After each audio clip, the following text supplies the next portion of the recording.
नमस्कार साथियों, स्वागत है आप सभी का मुखर मितान में। जैसे कि आप सभी को पता है 3 दिसंबर चुनाव परिणाम नज़दीक आ ही रहे हैं और तमाम एग्ज़िट पोल अपने-अपने ओपिनियन हमें बता ही रहे हैं और हमने और हमारी टीम ने सुनील द्विवेदी जी सीनियर जर्नलिस्ट के साथ मिल के आपको छत्तीसगढ़ का एक सर्वे आपके समक्ष रखा था।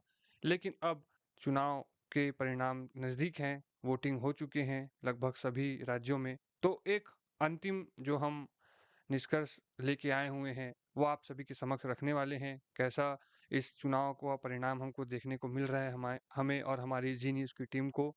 तो इसको लेकर चर्चा करने के लिए हमारे साथ हैं सीनियर जर्नलिस्ट सुनील द्विवेदी जी, स्वागत है आपका। और हम आपसे जानेंगे इस चुनाव को लेकर, परिणाम को लेकर क्या माहौल बन रहा है? किस तरह से अभी इस समय करवट ले चुका है जो कि हमने सर्वे सर्वे किया था उसके बाद से। तो थोड़ा आप अपना यहाँ पर पॉइंट ऑफ व्यू रखें और हमें और हमारे दर्शकों को बताएँ, अब कैसा परिणाम हमको दिखाई देने वाला है? नमस्कार जी। छत्तीसगढ़िया सबसे बढ़िया पाँचों राज्यों में चुनाव है, लेकिन सबसे अधिक यदि क्लियर स्थिति कही जाए, तो वो छत्तीसगढ़ में ही देखने को मिल रही है। और जहाँ पे लगातार जो है संविधान और जी न्यूज़ की टीमें कहने रही है, ग्लोबल न्यूज़ की टीमें कह रही है कि कांग्रेस की सरकार बनने वाली है। हालाँकि इसको लेकर काफ़ी लोगों ने कमेंट्स किए, कुछ लोगों ने विरोध दर्ज कराया, कुछ लोगों ने पूरा समर्थन दिया। लेकिन हमारे सर्वे से ये निकल के आ रहा है कि अंततः जो है कांग्रेस की सरकार ही बनेगी और भूपेश बघेल को आप एक बार फिर दिसंबर के पहले सप्ताह में मुख्यमंत्री पद की शपथ लेते हुए देखेंगे। यदि हम जो है आज 30 तारीख को जब अपना एग्जिट पोल आने वाले हैं और तेलंगाना में चुनाव चल रहे हैं और शाम को जब हमारा ये रिलीज होगा एपिसोड, तब तक के तेलंगाना की वोटिंग संपन्न हो जाएगी।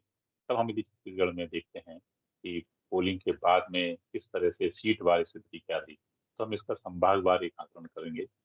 छत्तीसगढ़ की जो 90 विधानसभा सीटें हैं, उनमें से जो उनको यदि हम 5 संभागों में बाँटते हैं और उसके बाद हम प्रत्येक सीट की स्थिति को देखते हैं, तो ये हमें समझ में आता है कि करीब-करीब जो है 57 से लेके 60 सीटें तक की कांग्रेस हासिल करने वाली है। और इसके बाद जो है भाजपा की स्थिति स्थिति और बाकी सारे स्थिति रहेगी। और हम यदि इसमें सीटवार जाते हैं, तो हम सबसे पहले लेते हैं सरगुजा संभाग। सरगुजा संभाग में कुल 14 सीटें हैं, जिनमें से भाजपा के खाते में 6 और कांग्रेस के खाते में 8 सीटें जाती हुई दिखाई दे रही हैं। इसमें हम यदि जल्दी-जल्दी इन सब सीटों के नाम लेते जाएँगे और आपको पता लगते जाएगा कि हमारे सर्वे के हिसाब से किस सीट पर कौन-सी पार्टी आगे है। तो इसमें जो है 14 सीटों में जो भरतपुर है, वो भाजपा के पास है, मनेनगढ़, बैकुंठपुर ये दोनों भाजपा के पास हैं, प्रेमनगर कांग्रेस के पास रहेगी, भटगांव में कांग्रेस आगे है, प्रतापपुर में भाजपा आगे है, रामानुजगंज में जो है वो कांग्रेस आगे है, शामली में भी जो कांग्रेस आगे है, लुंड्रा जो है वो भी कांग्रेस आगे है, अंबिकापुर में भी कांग्रेस आगे है, सीतापुर और जसपुर जो है उन दोनों जगह पे कांग्रेस आगे है और कुनकुरी और पत्थलगांव जो है वो भाजपा के पास है। इस तरीके से यदि हम इसमें भाजपा की सीटें देखें तो भरतपुर, मनेनगढ़, बैकुंठपुर, प्रतापपुर और कुनकुरी और पत्थलगांव ये जो सीटें हैं, करीब 6 सीटें जो हैं, ये हमें भाजपा के खाते में जाती दिखाई दे रही हैं और जो शेष सीटें हैं, 8 सीटें, वो जो है कांग्रेस के खाते में जाती हुई दिखाई दे रही हैं। इसी तरीके से हम बिलासपुर संभाग में आते हैं। बिलासपुर संभाग में 25 सीटें हैं। इन 25 सीटों में से 11 सीटें जो हैं वो भाजपा के खाते में दिख रही हैं, जबकि कांग्रेस के खाते में यहाँ पे 13 सीटें दिखाई दे रही हैं। और 1 सीट जो है वो हमारे आकलन के हिसाब से बीएसपी बसपा को भी जाती हुई दिखाई दे रही है। इनमें हम सीटवार यदि देखेंगे तो लैलूंगा, रायगढ़ ये दोनों भाजपा के इसमें हैं, सारंगढ़, खरसिया, धर्मजयगढ़ ये कांग्रेस के खाते में हैं, रामपुर और भाजपा के खाते में है। कोरबा जो है वो कांग्रेस के खाते में है। कटघोरा भाजपा के खाते में है। पाली थानासर कांग्रेस, मरवाही और कोटा कांग्रेस के, लोरमी, मुंगेली, लखतपुर ये भाजपा के खाते में है। बिल्हा कांग्रेस के खाते में है। बिलासपुर जो है महत्वपूर्ण सीट है वो भाजपा के खाते में है। बेलतरा कांग्रेस के है। मस्तूरी भाजपा है। अकलतरा, जांजगीर जो है वो दोनों कांग्रेस के खाते में है। सत्ती भी कांग्रेस के खाते में है। चंद्रपुर जो है वो भाजपा के खाते में है, जबकि जैजैपुर में बसपा जो है वो आगे दिखाई दे रही है। इसी तरीके से पामगढ़ में भाजपा आगे दिखाई दे रही है और भिलाईगढ़ में जो है उसमें भी जो है कांग्रेस आगे दिखाई दे रही है। वैसे में बसपा भी जो है काफ़ी अच्छी पोज़ीशन पे है, लेकिन फिर भी बिलाईगढ़ में हम कांग्रेस को ही आगे मान रहे हैं इस समय। अब हम अगले संभाग जो है, महत्वपूर्ण संभाग है, वो रायपुर संभाग में आते हैं। इसमें जो है कुल 19 सीटें हैं। इस 19 सीटों में से हमारे हिसाब से भाजपा जो है 8 सीटों पे आगे दिखाई दे रही है, जबकि 11 सीटों पे कांग्रेस आगे दिखाई दे रही है। इसमें सरायपाली जो है वो कांग्रेस आगे दिखाई दे रही है, जबकि पड़ोस की ही सीट बसना जो है वो भाजपा के खाते में दिखाई दे रही है। खल्लारी, महासमुंद, कसडोल ये कांग्रेस के खाते में है। बलौदाबाजार जो है भाजपा के खाते में है और भाटापारा जो है कांग्रेस, जबकि धरसींवा भाजपा, रायपुर ग्रामीण कांग्रेस, रायपुर पश्चिम भी कांग्रेस, रायपुर उत्तर और रायपुर दक्षिण ये दोनों भाजपा के खाते में दिखाई दे रहे हैं। इसी तरीके से आरंग कांग्रेस के में है, जबकि अभनपुर, राजिम और सिहावा ये तीनों भाजपा के खाते में दिखाई दे रही हैं, जबकि बिंद्रानगढ़ जो है वो कांग्रेस के उसमें है और कुरुद और धमतरी भी कांग्रेस के खाते में दिखाई दे रही हैं। इस तरीके से जो है भाजपा के खाते में इस रायपुर संभाग की 8 सीटें दिखाई दे रही हैं, जबकि कांग्रेस के खाते में 11 सीटें दिखाई दे रही हैं। अब हम दुर्ग संभाग पे आते हैं। दुर्ग संभाग में 20 सीटें हैं। इन 20 सीटों में जो है अभी के हिसाब से देखा जाए तो भाजपा 9 सीटों पे आगे दिखाई दे रही है, जबकि 11 सीटों पे कांग्रेस आगे दिखाई दे रही है। इनमें डोंडीलोरा, बंजारी बालोद, गुंडरदेही, पाटन, दुर्ग ग्रामीण, दुर्ग शहर ये सारी सीटें कांग्रेस इसमें आगे दिखाई दे रही है। जबकि भिलाई सिटी, वैशाली नगर, अहिवारा जो है ये तीनों भाजपा इसमें आगे दिखाई दे रही है। ताजा, बेमेतरा जो है ये दोनों कांग्रेस इसमें आगे दिखाई दे रही है। जबकि नवागढ़, पंडरिया, कवर्धा, खैरागढ़ ये जो है चारों सीटों पे भाजपा आगे दिखाई दे रही है। डोंगरगढ़ और में कांग्रेस आगे दिखाई दे रही है, जबकि राजनांदगांव जिससे रमन सिंह लड़ रहे हैं उसमें भाजपा आगे दिखाई दे रही है। डोंगरगाड़ डोंगरगांव और मोहला मोहला मानपुर में जो है वो कांग्रेस आगे दिखाई दे रही है, जबकि खुज्जी जो है उसमें भाजपा आगे दिखाई दे रही है। और जहाँ तक बात है बस्तर संभाग की, तो बस्तर संभाग में जो है जो कुल सीटें 12 हैं, जिसमें से भाजपा 7 में आगे दिखाई दे रही है, जबकि कांग्रेस जो है 5 में आगे दिखाई दे रही है। और इसमें यहाँ बड़ी पोलिंग के समय बड़ी उठापटक चली काफी अंतर्द्वंद चले। इसके हिसाब से यदि देखा जाए तो अंतागढ़ जो है, कांकेर, केशकाल, कोंडागांव, नारायणपुर जो है, जगदलपुर और कोंटा ये इसमें भाजपा आगे दिखाई दे रही है, जबकि भानु प्रतापपुर, बस्तर, चित्रकूट, दंतेवाड़ा और बीजापुर में कांग्रेस आगे दिखाई दे रही है।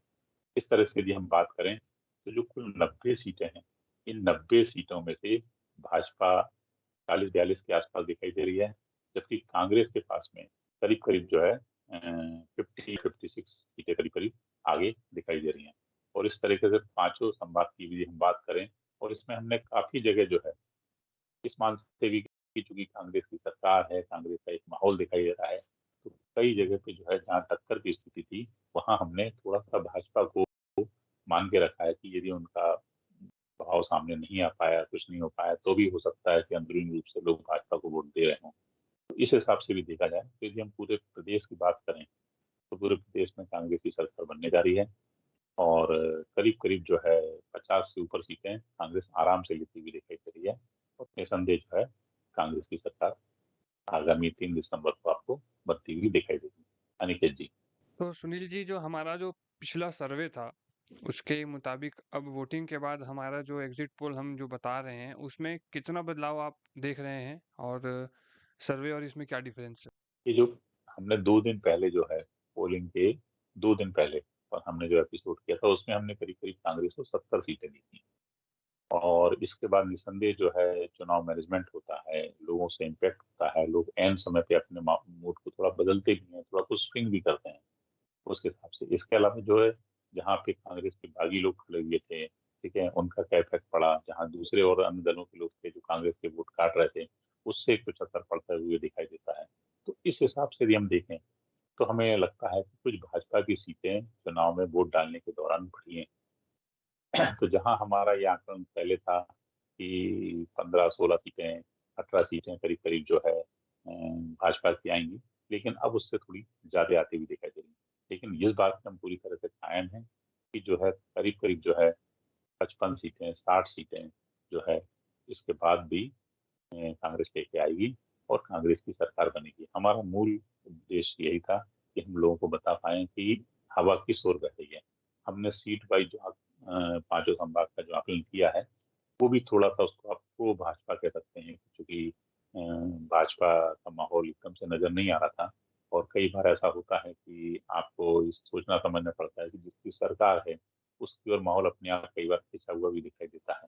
इस हिसाब से भी हमने उसमें थोड़ी माइनस मार्किंग करी कांग्रेस के उसमें, लेकिन इसके बाद भी हम ये मानने के लिए पूरी तरह से तैयार हैं कि किसी भी स्थिति में कांग्रेस की सरकार बन रही है और भाजपा को एक बार फिर से विपक्ष की भूमिका निभानी पड़ेगी। एग्जिट पोल के बाद भी जो परिणाम आएंगे वो बहुमत कांग्रेस को दे रहे हैं, ऐसा आपका कहना है। और 55 से 60 के आसपास सीटें आप बता रहे हैं, तो इस प्रकार एक बार फिर से कांग्रेस की सरकार आ रही है, ऐसा आपका कहना है। तो क्या कहीं भीतरघात का भी जो हमने चर्चा किया था पहले, वो कहीं देखने को हमें मिला कि ठीक-ठाक चुनाव निपटा इस बार? नहीं, भीतरघात सब हुआ और दोनों ही पार्टी में हुआ, इसमें भी कोई शक नहीं है।